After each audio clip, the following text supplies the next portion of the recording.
58. Savdogarlar bilan munosabat qilish haqida. Bulardan keyingisi savdogarlardir. Ular savdo bilan tinmaydigan tapovatchilardir. Aqli va dilini Xudoga topshirib, yashash uchun dunyo kezib yuradi. Ularga aralashqin, berish kelish qilg'in, nima so'rasa bagin, ilm berim qilg'in.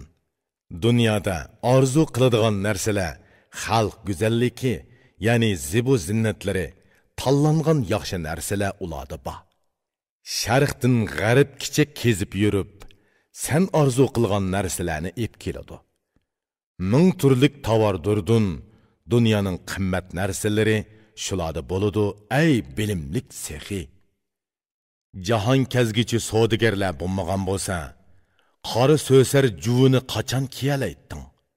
Qitan karvini yo'lladi karvon chengini to'zitmagan bo'lsa, tuman xil tovarlar qayoqdan kelar edi? Savdogar jahon kezib yurmagan bo'lsa, uncha marjon tiziqlarini kim ko'ralaydi? Sanoversa bundoq ishlar bek ko'p.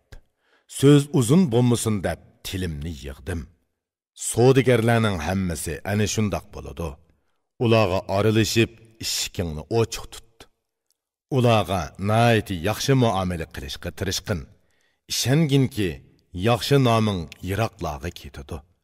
Qara, dunyoda nom taratquchilar achiladir. Yomon yaxshini dunyoga yoyg'uchilar mushulardir. Sana azdır köptür narsalarni sovg'a qilsa, javoban badal qaytirib, ko'nglini xushal qilishing kerak. Foyda ziyon masalasida ularning harakati bak inchki bo'ladi. Aralashqiningda bu nuqtaga bakma diqqat qil. Beshidan ko'p ishlarni o'tkazgan, jahon kezgan kishi nima deydi, angla. Dunyoda nomingni chiqiray desang, imkon qadar musofirlarga yaxshi muomala qilishga tirishqin. Sen haqiqiy mashhur bo'lishni xohlasang, savdogarlarga yaxshi muomala qil, haqqini ber. Ey yigit, yaxshi nom qozonmoqni xohlasang, yur, musofirlar va karvonlar bilan yaxshi munosabat qil.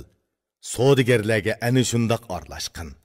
Xushal xuram kulib, yaxshi nom bilan yasha.